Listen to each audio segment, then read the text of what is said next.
Précédemment, dans Moteur Saturne. Depuis quelques années, des choses incohérentes se déroulent dans le peloton. Roue qui tourne toute seule, changement intempestif de vélo, le doute s'installe. Le problème qu'il y a actuellement, ce sont les moteurs. D'autant que jusqu'en 2015, les tests de l'Union cycliste internationale laissent dubitatifs. Sous la tente, en caméra cachée, surprise, une table de camping mais pas de scanner. On fait démonter le pédalier mais pas la roue arrière. Contrôle infructueux, le maillot rose est blanchi de toute suspicion. Des moteurs dans les vélos. Personne n'en a jamais vu en course. Mais voici des indices grâce à des caméras thermiques. Ici, le moyeu arrière, les bases de fourche sont plus chauds que le reste. Je m'aperçois qu'ici, on est plus chaud que sur ce vélo. C'est peut-être des frictions, je ne sais pas. On peut pas dire il y a un moteur dans ce vélo. Mais on peut avoir une suspicion et contrôler après la course. Absolument. Alors Stefano, À ces questions, un homme a la réponse. Le mini-moteur, le voilà. Ah, c'est ce que l'on chasse. Oui, c'est tout petit comme ça. Pour ce moteur, on a combien de puissance? 40, 50 watts? Non, 250. C'est tellement puissant qu'on n'arrive pas à l'arrêter. Rumeur, suspicion, moteur. 2016, l'UCI apporte une réponse. Détection par tablette magnétique. Mais pour qui roule vraiment l'UCI? C'est la question posée dans ce nouvel épisode. Moteur 2, ça tourne mal.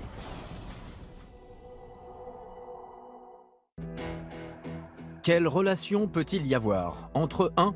Le manager technique de l'UCI, Mark Barfield, l'homme chargé de trouver les moteurs cachés. 2. Harry Gibbons, un directeur d'une société de vélos électriques anglaise installée à Monaco. Et 3. Notre ingénieur hongrois Stefano Vargas, l'inventeur du principe des moteurs cachés dans les vélos de course. Normalement, entre eux trois, aucune relation ne semble possible, pourtant, elle existe. Et nous en avons trouvé la preuve.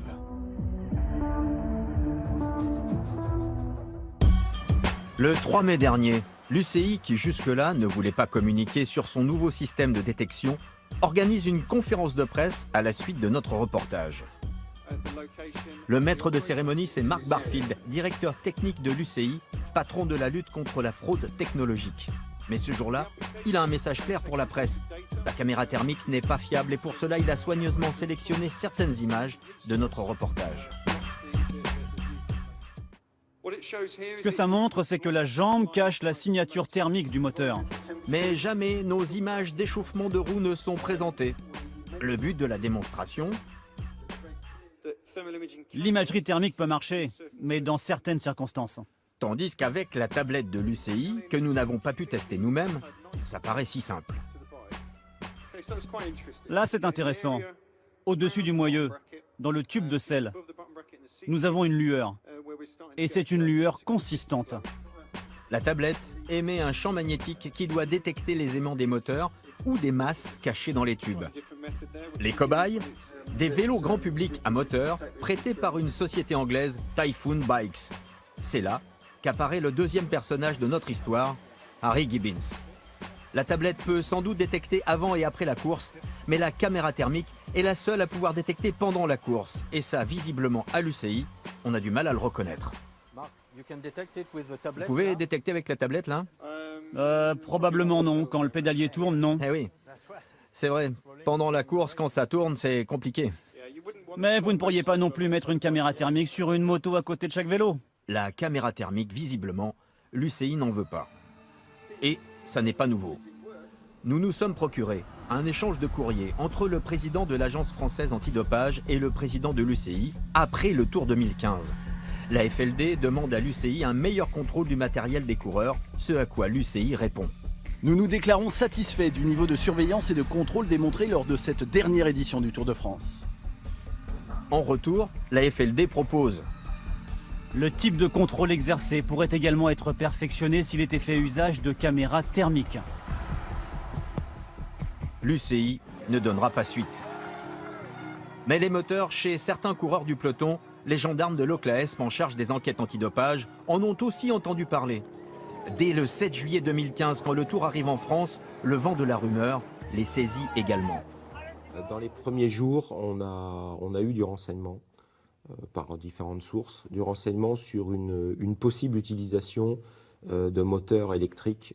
J'ai pris le parti d'échanger avec les techniciens de l'UCI présents sur le Tour de France. Ça tourne autour de quelle date? 8, 9, 10 juillet, dans ces eaux-là. On en parle à l'UCI le lendemain ou le surlendemain. Donc on est toujours dans les eaux vers le 10 juillet, par là, quoi. Les dates sont importantes dans cette histoire, car en Bretagne, entre le 10 et le 12 juillet, les gendarmes mettent sous surveillance un visiteur un peu particulier du Tour de France. Disons que si on s'est intéressé à cette personne, c'était pas pour rien. Voilà. Et ensuite, elle est restée très peu de temps, elle a disparu, Oui. Ouais. Enfin, en tout cas, à notre connaissance, cette personne n'est pas revenue sur le Tour de France. Selon nos informations, ce visiteur pris en filature, c'est lui. Notre ingénieur hongrois Stefano Vargas, le troisième homme. Il était bien sur le Tour de France entre le 10 et le 12 juillet. Quant à sa disparition soudaine de la caravane, elle a une raison et nous en avons un témoin surprenant. Hi Terry. Cathy, how are you? I'm very good. How are you? Fine. Cathy, la femme de cet homme en jaune. 2, 1, top! Laurent Fignon a perdu le Tour de France 89. Greg LeMond l'emporte. Le matin du 12 juillet 2015, Cathy et Greg LeMond sont sur le Tour à Vannes, dans leur camping-car, en compagnie de Stefano Vargas. Greg LeMond possède sa marque de vélo et ils discutent de la possibilité de commercialiser des modèles électriques grand public aux États-Unis. Soudain, à 8h26, voici une tranche de vie que Cathy LeMond n'est pas prête d'oublier. Oui, on a été là pour le contrôlement par équipe et j'étais à côté de quelqu'un qui a beaucoup parlé avec Greg et moi sur le moteur et il a reçu un email de quelqu'un. Il a été surpris et il m'a montré l'email et dans l'email j'ai vu que c'était de Mark Barfield, je crois, de l'UCI et il a envoyé une alerte à Harry Gibbons. Vous avez vu que c'était une adresse mail UCI? Oui. Le gars, il m'a montré son téléphone et il m'a montré l'email et j'ai vu le logo UCI et j'ai noté les noms. Vous avez noté Et comment? Oui, j'ai mis sur ma main. J'étais choquée parce que j'ai pensé, l'UCI, c'est pas à eux d'avertir des gens. C'est à eux de trouver le moteur. Une âme de détective, Cathy. Elle prend aussitôt une photo de sa main. C'est un mail transféré. On distingue deux noms, Harry Gibbons et Mark Barfield de l'UCI. Le courriel d'origine date du 11 juillet, la veille. Nous nous le sommes procuré et cela ressemble bien à un signal d'alarme de Barfield, patron des contrôles de l'UCI, à son ami Gibbons. Salut, tu as un numéro de téléphone où je peux t'appeler tout de suite? Je suis avec la police française qui croit qu'un ingénieur hongrois est sur le Tour de France aujourd'hui pour vendre un vélo et rencontrer des équipes. Est-ce que ça pourrait être ton gars? Rappelle-moi, si tu peux. Voici le premier lien de l'affaire. Et voici ces deux hommes côte à côte au siège de l'UCI. Mark Barfield à gauche, le chef de la lutte antifraude, et juste à droite, voilà Harry Gibbons, le directeur de Typhoon Bikes, qui vient de stopper le moteur du vélo.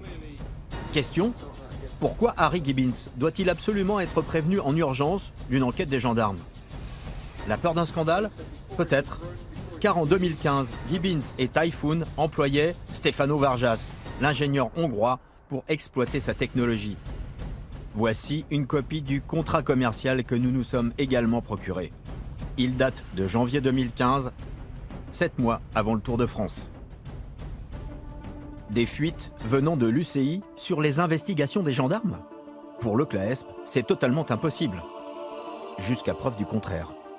Si vous appreniez qu'il y a éventuellement eu des fuites à l'extérieur des instances de l'UCI sur vous, les actions que vous meniez, ça vous ferait quoi?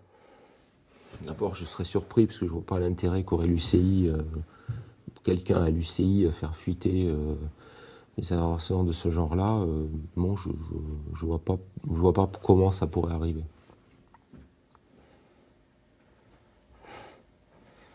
Mais voici la preuve du contraire. Le deuxième lien. Le 12 juillet au matin, Stefano Vargas, l'ingénieur hongrois, reçoit sur son téléphone le message d'origine de Mark Barfield de l'UCI, transféré par Harry Gibbons, avec ce mot d'accompagnement de Gibbons. Extrait. J'étais en famille hier quand j'ai reçu ce mail d'un gars de l'UCI. La police française a ouvert une enquête sur le dopage mécanique. Je n'ai donné aucune information sur Stefano ou quelques anciens clients. Jusqu'ici, personne ne m'a demandé les noms des ingénieurs de Typhoon. Je n'ai pas besoin de vous dire, les gars, qu'il s'agit d'un très gros et sérieux problème. Résumons donc. Mark Barfield, haut responsable de l'UCI, est informé par les gendarmes qu'il surveille un ingénieur hongrois. Il partage cette information confidentielle par mail avec Harry Gibbons, qui lui n'est pas membre de l'UCI. Le lendemain, Gibbons transfère ce mail à Stefano Vargas, l'ingénieur hongrois, pour l'avertir qu'il est surveillé. Stefano Vargas disparaît. C'est ce qu'on appelle une fuite. Voilà. Il n'en restait plus qu'à faire confirmer par les intéressés. Bonjour, est-ce que je pourrais parler à Mark Barfield, s'il vous plaît? Il n'est pas là aujourd'hui, monsieur. D'accord. Demain, vous pouvez le trouver. Durant 2 jours, nous avons négocié une rencontre avec Mark Barfield et l'UCI. Finalement, rendez-vous en pleine Côte-du-Rhône à Tain-l'Hermitage, au départ de la 4e étape du Dauphiné libéré. Nous retrouvons Mark Barfield en plein contrôle avec sa tablette. Alors Marc. Salut Marc. Bonjour, comment allez-vous? Comment allez-vous? Ça va? C'est pour moi? Vous avez fini? Moi, je suis occupé toute la matinée. On vous le donne après? D'accord. Bien. C'est bien. On attend. Nous restons à proximité et sommes prêts à lui remettre le document. Mais soudain, il a visiblement une urgence et nous plante là. La visite guidée au pas de charge du joli centre-ville de Tain-l'Hermitage dure plusieurs minutes. Et nous le rattrapons juste en face du podium. Marc, voulez-vous donner ça? Vous regardez et puis vous dites si vous voulez répondre à nos questions ou pas.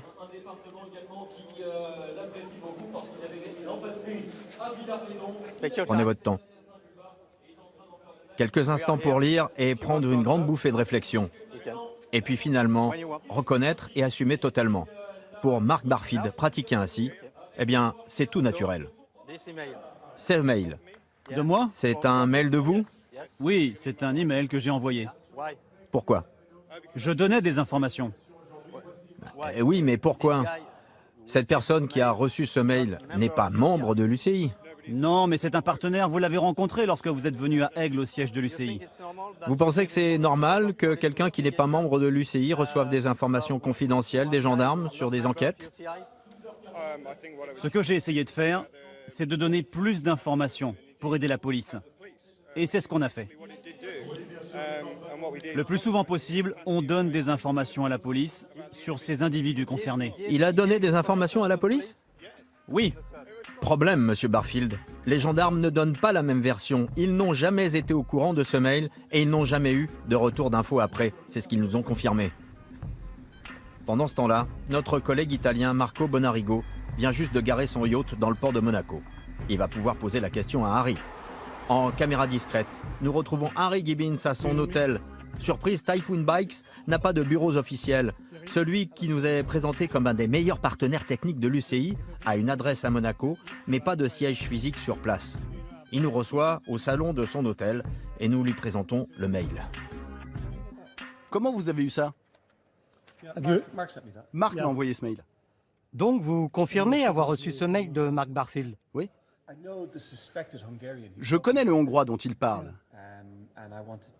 Disons que... C'était pendant le Tour de France? Oui, pendant le Tour. J'ai reçu ce mail, ça parlait d'un Hongrois mais sans aucun nom cité. Et nous connaissons un ingénieur hongrois qui travaille dans cette technologie. Je l'ai contacté immédiatement car il travaillait pour nous à l'époque durant le Tour. Es-tu sur le Tour? Lui ai-je demandé? Non. Il m'a dit non. Car s'il l'avait été, il aurait été immédiatement viré. Donc vous lui avez transféré le mail de l'UCI? Oui, à ce Hongrois. Oui, mais j'ai d'abord essayé de l'appeler. Mais il m'a dit qu'il n'était pas sur le Tour de France. Une fuite sur des enquêtes de gendarmerie venant d'un haut responsable de l'UCI. Une société privée proche de l'UCI qui emploie un ingénieur à la réputation sulfureuse et qui bénéficie de ces informations confidentielles. Pour eux, des pratiques tout à fait normales. Reste à savoir ce que vont en penser le peloton et le monde du cyclisme.